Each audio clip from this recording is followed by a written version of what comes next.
Welcome back to measurement. Now we will discuss temperature measurement. The following generally characteristics whenever we are going to measuring that temperature. Generally this temperature why we are going to calling as a temperature and why we are going to calling as heat.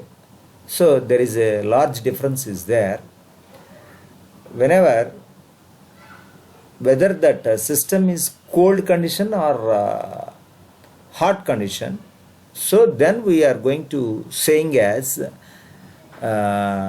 we can say as a temperature, then only we can call as a temperature. Whereas a heat, there is no mass transfer of energy, it is called as heat.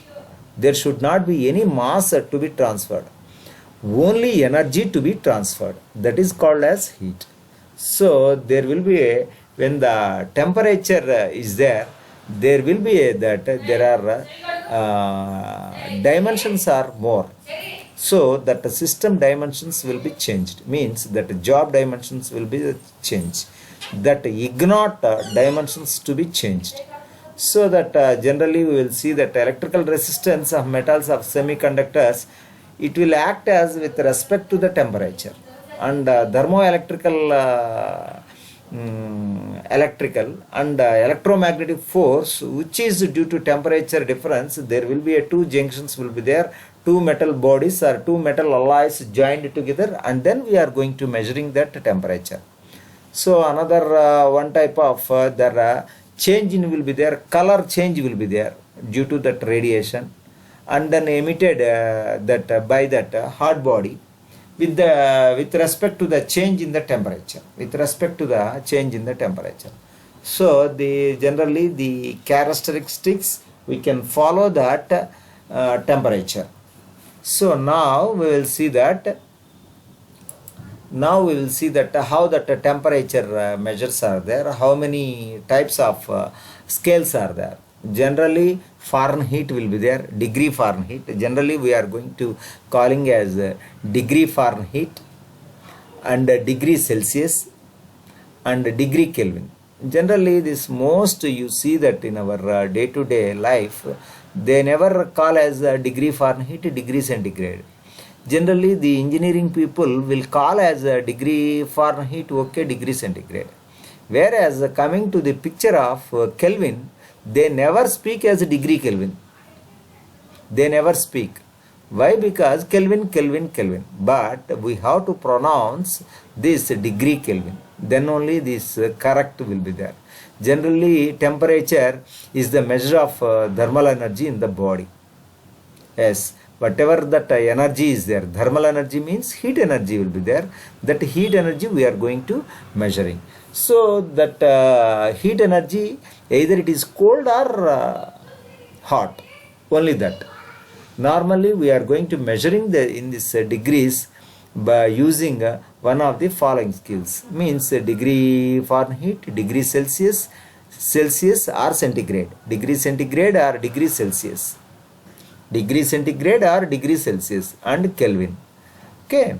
So next, so generally this thermometers are so many types of thermometers are there. Bimetallic thermometer, solid expansion thermometer, and liquid in glass thermometers. So there are so many types of thermometers are there. So now we will see that how that bimetallic strip will be there, that how that expansion should be there. We can see that I shown bimetallic means there is a two metals, and then we are stitched together, and we are going to measuring that temperature. So the basic principle of this operation is sensor, bimetallic sensor. So in this bimetallic sensor, whenever temperature will occur, it will take tendency to go for dimensional change. So volumetric dimensional is going to be changed, either expansion or contraction, according to the temperature difference. So different metals we are going to using the coefficient of temperature also we can take measure of whenever we are going to measuring the temperature. So the volumetric change, it depends upon coefficient of temperature. The the volume is going to be changed. So that is going to be changing. It is depends upon depend upon the factor is that coefficient of temperature. In this coefficient of temperature, we can read it with the help of bimetallic strips. So generally bimetallic strips of two different metals. One is that bonded together from means a spiral one or twisted helix. So both these metals we are going to joining together at one end, either welding or riveting. So we can weld it or we can rivet it. Rivet it means a small nails we are going to inserting both the strips. So it is bonding will be there, and that bonding, with the help of bonding, the strong will be there, so that we can motion will be there, relative motion will be there between two metallic strips. So either bimetallic strip or we are saying that rounded spiral strips also. So here we are going to showing that see how that rivets we are going to keeping in that bimetallic strips. One wire will be there, one end we are going to connecting, other end one wire we are going to connecting. In between that bimetallic strips will be there. Whenever heat is passing to that bimetallic strip, over there the dimensional change will occur in that bimetallic strip. Okay. So now we will see that how that working is there bimetallic strips. So the temperature causes free, one end is free will be there, and it is the temperature is flowing or passing to that metals, and then it is going to be expanded, so that the movement at the time of movement will be there, linear expansion will be there. This linear expansion and deflection of the bimetallic strip will be there, and we are going to attaching whenever the the area is going to be changing of that bimetallic strips, a pointer we are going to attaching one end, so that over there the pointer is going to be showing over there. So over there we are going to measuring that temperature. So generally bimetallic strips are so many types we are going to available in the market. One is helix type, cantilever type, and spiral type. Also flat type will be there, like pressure gauges. Okay.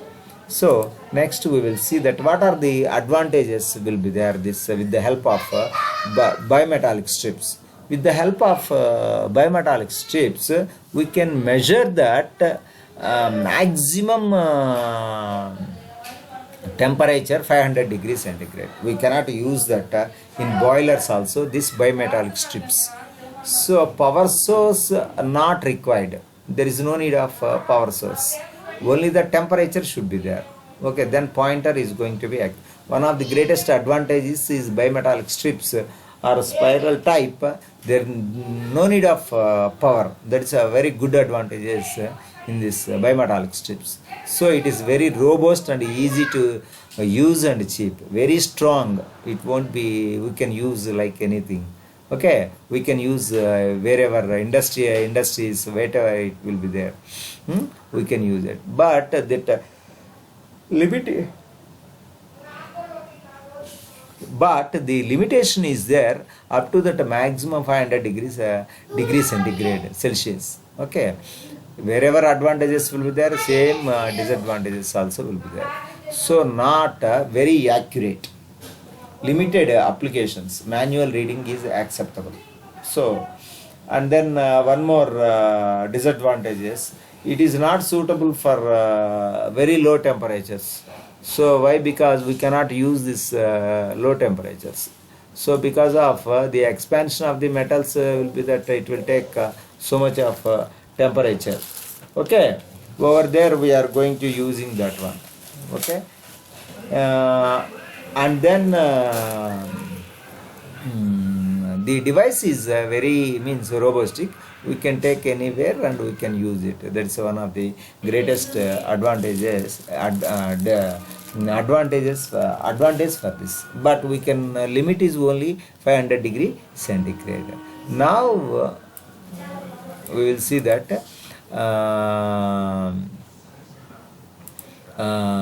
what is that liquid glass thermometer construction. Liquid glass thermometer. So bulb will be there downside. So in that mercury will be there. That liquid is also called as thermometric liquid. That liquid we can call as thermometric liquid. So the one stem will be there, that glass it is going to be. Generally the having a capillary action will be there, and then the liquid moves whenever temperature is going to be changed. So temperature is going to be changed, the liquid is passing to that channel, and then we are going to measuring that one. So scale will be there. What is a scale? It's a narrow temperature scale reading reference temperature. So mercury in the bulb will be there. This thin glass will be there. Thin glass bulb will be there over there, and this glass stem will be there. Up to this we can measure up to this liquid in glass thermometer 100 degrees centigrade. Okay, is there more also will be there, but now what I am going to showing this figure is that maximum we can measure it 100 degrees centigrade. So generally whenever this volume is going to be changing, the temperature is rising, so the thermometric liquid is going to be passing with that channel, and then we are going to measuring. So volume of mercury generally changes will be there with the parallelly temperature, and small changes in narrow mercury column relatively long with that tube will be there. So the space of the mercury will be filled with nitrogen. Generally we are going to filling with that nitrogen, or it may be at less than atmospheric pressure or partial vacuum. So it will be there. So with this liquid glass thermometer we can use very simplicity we can use, and very cheap and low cost. We can portable anywhere you can take it. Checking that physical damage is very easy. There is no need of power source. Okay, another one more disadvantage, cannot used automatic recording. Time lag will be that measurement, so it will take time will be there, and ranging limit is maximum we can use that ranging limit will be there will be there at 800 degrees centigrade. Okay, that is that one of the advantage will be there. Next we will see that pressure spring thermometers. Pressure spring, so wherever we are going to maximum we are going to using that pressure filled with, we are going to filled with one type of measurement will be there, vapor we are going to filling, and whenever vapor will be there, that if you are the temperature is coming and it is this vapor is going to be drying, means vaporization will be there. At that time the ring will be expanded and it is going to be connected to the pointer, and that pointer is going to be showing on the scale how much amount of temperature will be there. This temperature, this type of thermometer is called as filled bulb thermometer. Another one thermometer is there, filled system temperature measurements. So in that bulb we are going to filling steam, and then this steam whenever the bulb touching means reaching the temperature is high ranges, over there we can measure that temperature. Okay, next class we can discuss this temperature measurements once again. Thank you.